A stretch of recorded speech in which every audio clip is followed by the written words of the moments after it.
今回使う道具はこちら。まず 2B の鉛筆、練り消し、左が G ペン、でこっちが細い丸ペン、でインクはパイロット証券用、これはグレーです。筆心地薄墨、筆風サインペン、とスケッチブック。では行ってみましょう。まずは下書き、全体の当たりを取っていきます。これがだいたい顔の形はこのぐらいにしようかなとバランスを見てます。でこれが前足、折れ線で関節を決めて、これが体全体、尻尾で後ろ足、膝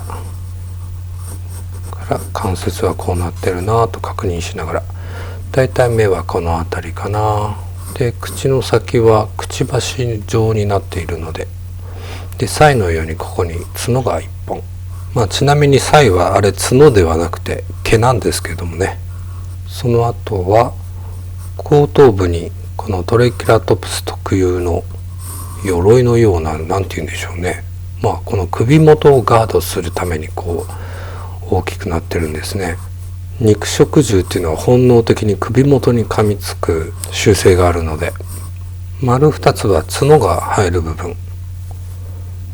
で、この鎧のような部分はちょっと大きさが小さかったかなと大きくしましたね。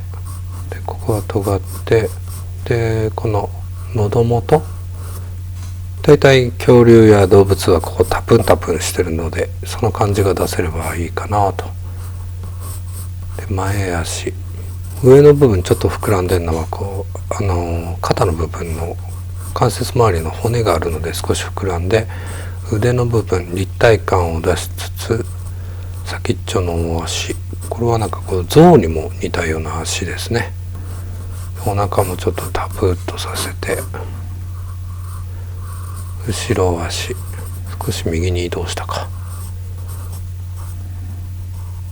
なんかずっしりとした足ですよね。ふくらはぎの筋肉も意識してます。そこから尻尾、これちょっと先っちょまでスペース的に描けなかったんですけども、背中、背骨のラインを気にしつつ、で目を入れた。目の周りはね、なんかシワが結構あって、これは角。トリケラトプスは草食なんで温厚なんですけども、いざという時はこの角で突進していたんでしょうね。この太い足でドスドス歩きながら突進すると、大きいティラノサウルスとかもヒットするとひとたまりもなかったんじゃないでしょうか。口の先がくちばし状になっているのも、恐竜が鳥の祖先に一番近いということもなんか納得できますよね。この辺まで描くと、一番最初に引いた線、顔の、パーツ分けの時にもうちょっと顔の丸みを意識してパーツ分けをしていたのが分かってもらえるんじゃないでしょうか。あとはパースを少し意識しているので、パースっていうのは遠近感みたいな感じなので、向こう側の前足後ろ足は、着地点を上にずらしてます。あとは少し筋肉感を意識しつつ形を整えていますね。結構下書きをかなり私は大事にしているので、ペン入れする時に迷いがないようにいろんなところを、形状を確かめて下書きをしています。この鎧状のものの周りには少し小さめのトゲが、その向きをパパパと描きました。じゃあ早速線画いきましょう。目から描いて目の周りをどんどん描き込んでいきます。だいたい恐竜とか爬虫類、両生類描くときはシワがいっぱいできるので、シワの一番深い部分に線を入れていくようなイメージです。深いイコール一番影が濃くなるので、そういった部分を線で描くと分かりやすい絵になるんじゃないでしょうか。トリキラトプスは白亜紀後期恐竜が絶滅したのは6500万年前と言われてるんですけど、その一番最後までいた恐竜とされています。この頭の大きさはね、陸上の恐竜の中でも最大級だったそうで、この化石発見された時はなんだこの形はっつってすごい驚かれたようですね。北アメリカやカナダあたりに生息していたようなので、オーマイガー言ってたんじゃないでしょうか。この頭の、鎧のようなフリル、首飾りの部分は成長とともに形が大きく変わっていったりしてたらしいので、実はベッシュだと思われてたものがトリケラトプスの成長した姿だったんじゃないかとか、まだ分かってないことが結構いっぱいあるみたいです。トリケラトプスという名前は、鳥っていうのは3という意味で3本の角を持つ恐竜という意味らしいです。この辺もシワが深くなる部分、そういったところはどこかなと線を入れてます。これは鼻の穴で、次にこのフリルの部分どんどん描いていきますけど、ちょっとボコボコした質感があるので、この線もちょっとヨレヨレに少しなるように意識して描いてます。でこのフリル周りの、トゲというか角というか小さいもの、歯みたいなものがついてるんですね。それを下書きのこのぴょっぴょっと引いた線の向きを参考にしてだんだん書き込んでいっています。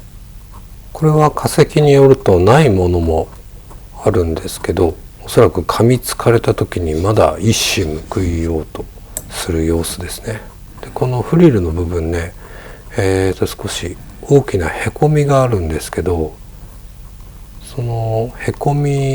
でない部分、頂点の部分に今シャシャシャと線入れました。恐竜って鳥に近いので、基本的に肌は鳥肌のボコボコがもっと硬くなってったような、そんなイメージになります。羽を全部抜かれた鳥ってボコボコボコボコしてますよね。あれです。それをちょっと少しでも出したいなと思って、今なんかポコポコポコポコランダムに丸みのある線を入れたり、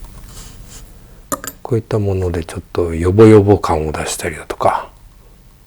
あんまり綺麗になりすぎない線にしながら描いています。線の方向もこのフリルが扇状に見えるように、そういった向きを意識しながら線入れてます。それが集まっていくとまたそれで立体感を少し出すこともできるんですね。目を強調しましたね。あとは皮膚の凹凸感、それを意識しながら線を入れます。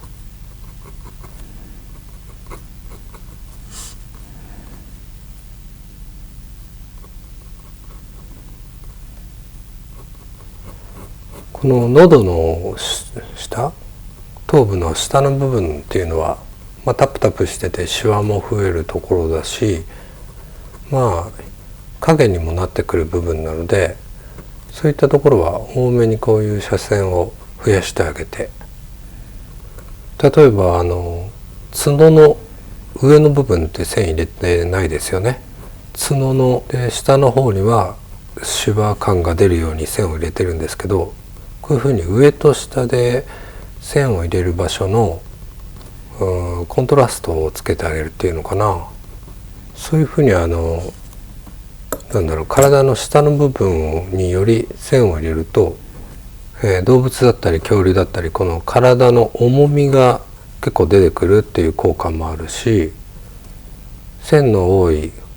少ないで立体感、光の加減を表現するってこともできるようになってきます。もちろん今描いてるこの指の上の部分、ここに描くべきシワがあればそれも描込むんですけれども、基本的には、下の影になるような部分にこう斜線で影を表現したりだとか線をたくさん入れていくようにしています。あとは筋肉と筋肉の境目に、くぼみができるんで、そういったところにこういうふうな影を入れたりだとか、この辺はだいたい暗くなる場所なんで斜線多めに、腕の付け根も、シワの向きがどっちにつくかなっていうのを資料を見ながら確認して書いてて、これ前足の位置を少し上に移動したんですけども、これ後ろの足の位置がちょっと上だったんで、それに合わせて少し上にしました。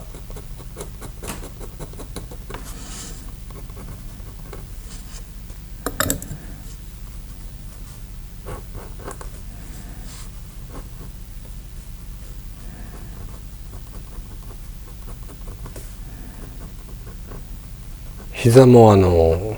象の足のようにシワがいっぱいあるんで、シワの深いところに線を入れつつ、これお腹のタプンタプンとこの太ももが、ぶつかり合ってお互いにこう押し合ってるような感じなんで、それをちょっと出したいなっていう気持ちで描いてます。このシャッシャッシャっていう斜線、それでちょっと暗くなってる部分だとかを表現するのって一番うまいのはスラムダンクの井上先生なんじゃないかなと思ってるんですけど、この斜線の線の向きっていうのも立体感を考えながら描いてます。この斜線の向き次第で結構絵の立体感の見え方って変わってくるので、実は重要な部分でもあると思うんですけど、慣れたら感覚で描いていけるので、いっぱい描くと特に意識しなくても勝手にそういう方向に線が入るかなっていう感じですね。だからこう描いてる時にはこれはこういう立体感だからこっち向きだなとかっていうのは実はあんま考えてなくても、今無心で線を入れてるような状態です。それもたくさん描けばそういうふうな頭になるというか、慣れでどんどんこういったスピード、描くスピードは速くなっていくものなのかなと思います。たまにどうやったら絵が上手くなりますかなんて、聞いてもらえることもあるんですけど、そういう質問ってなんか短い言葉でいい言葉を期待してるんだろうけど、実は絵って結構無心で描いてて感覚で描いていくようなものだと思うので、あんまり言葉で解決できるようなことってなくて、よく見てたくさん描くっていうすごくシンプルな答えになっちゃうんじゃないかなと思うんですけど、でそのたくさん描くっていうのがみんな努力しないとっていうふうに考えると思うんだけど、私はあんまり努力した気分っていうのはなくて、ただ単純に楽しいことをずっとやってたいという思いだったり、なんかこう動物や人だったり見た時にこれ絵で描いたらどうなるかなとか描きたいなっていう欲求を解消するだけの行為というか、そういう感覚だったふうに思います。だから努力するっていうのは仕事ではそうなのかもしれないけど、でも楽しさを保てるように、辛くならないようによくサボります。そのサボるのもネットで他の人の絵を見たりだとか映画を見たりだとか、あと眠かったら寝るだとか、漫画を見るとか、あとはもともとミュージシャンになりたかったので今でもベースを弾いてみたりだとか、なんかいろいろ自分の好きなことをするんですけど、結局そこで見たものが絵に返ってくることがあります。例えば映画でなんかすごい面白いキャラクターが出たらそれを絵に描いてみたいっていうまた意欲が湧いたり、この漫画の手の描き方上手だな、ちょっと真似してみようだとか、楽器を弾いて少し指だとか体を動かしたんで血行が良くなって、このテンションのままちょっとこの絵を描き上げようとか、そういう気持ちになったりだとか、ちょっと仮眠して頭すっきりさせた方がその後で何かいいアイデアが浮かんだりだとか、サボることも身になってるわけです。本当そうやってサボることに正当化しているだけかもしれないんですけど、とにかくたくさん描かなきゃうまくなれないので、たくさん描き続けられるためにはそれが楽しくなくちゃいけないので、辛いことって続かないですもんね。やりたくないですもんね。だから楽しくあり続けるためによくサボってます。この YouTube で編集やってくれてるヨメアスっていうのは、常に勉強したり、常に家事をしたり仕事したり、何か動いてないとダメな人なんで、すごい努力家だなって思うんですけど、そうやってサボってる私を見て何一つ文句言わないので、そこはすごくありがたいなと思ってます。またいつものごとく話がそれちゃったんですけど、今ねだいぶ書き進めてきましたね。いつの間にか G ペンから丸ペンに置き換わって、細かい線で影になる部分だとか、ディテールが分かりやすくなるように、線を入れているような作業がずっと続いていました。今入れてる線もね、左側と向きが違いますよね、線の入れ方。ここも、扇状に見えるように線の向きを変えてるわけです。さて、こういった斜線だとか、主線、枠みたいな線ですね。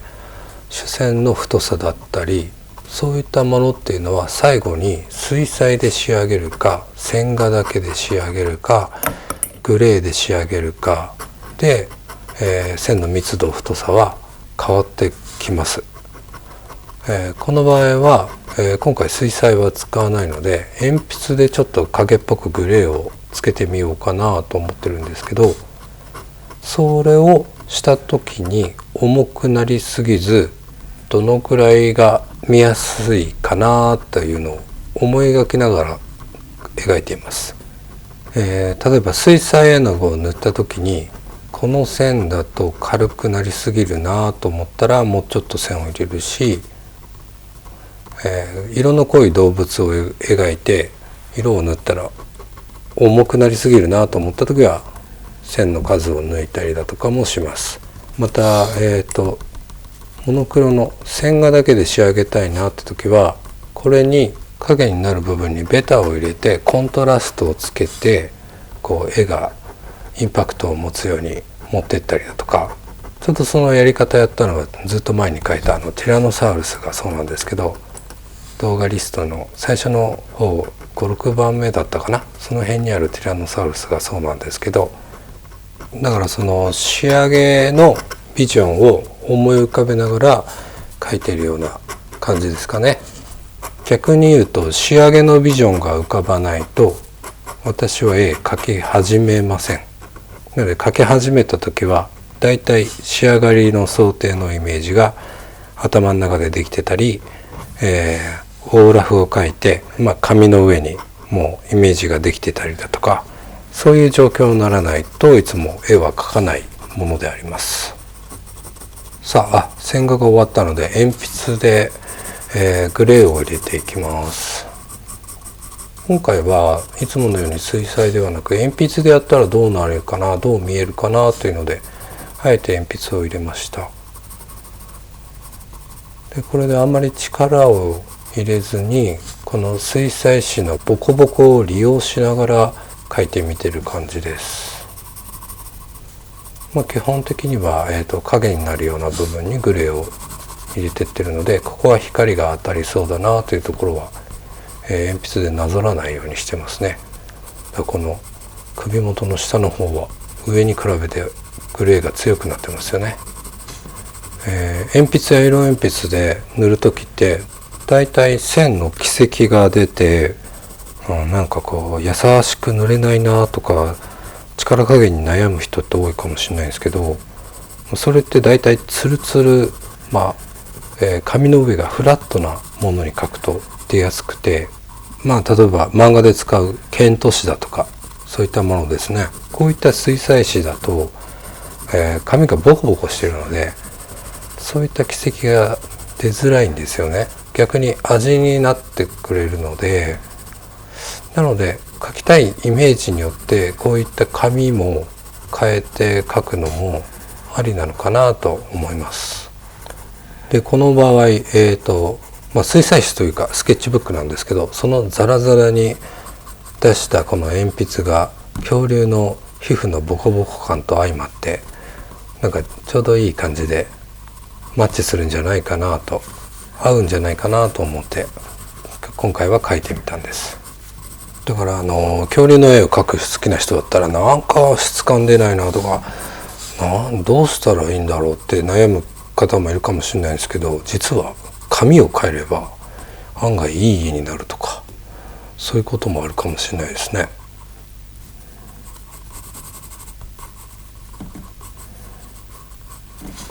またこれいいところは鉛筆なので、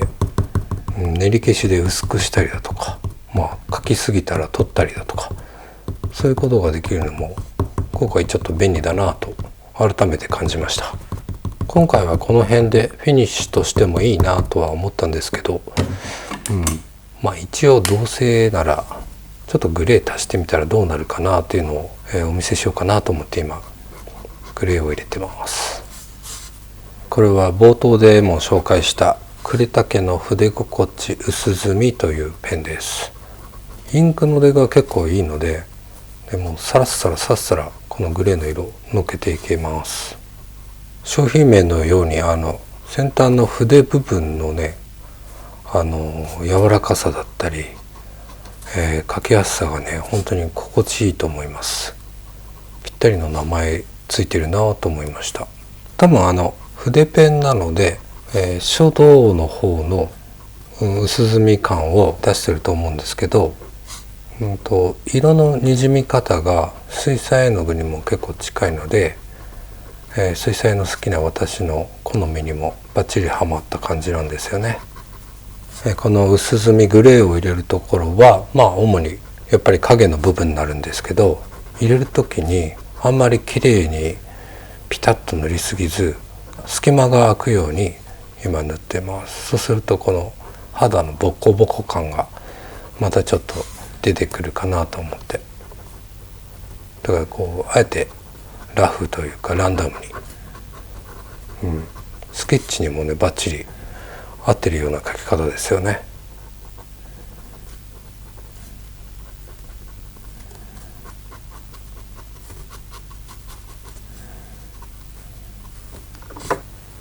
最後にちょっと地面に出たこのトリケラトプスの自分の影ぐらいの感じを出してフィニッシュとしようかな。この辺もランダムに、地面もね土だと思うんで、この紙のザラザラ感がまたそういった感じを助けてくれてますね。影を描くときはものすごく濃くするかこのぐらい薄くするかの2択かなと思ってます。このメインのトリケラトプスが引き立つような濃さにするべきかなと思っていました。さあ今回はこれでフィニッシュです。ご視聴ありがとうございました。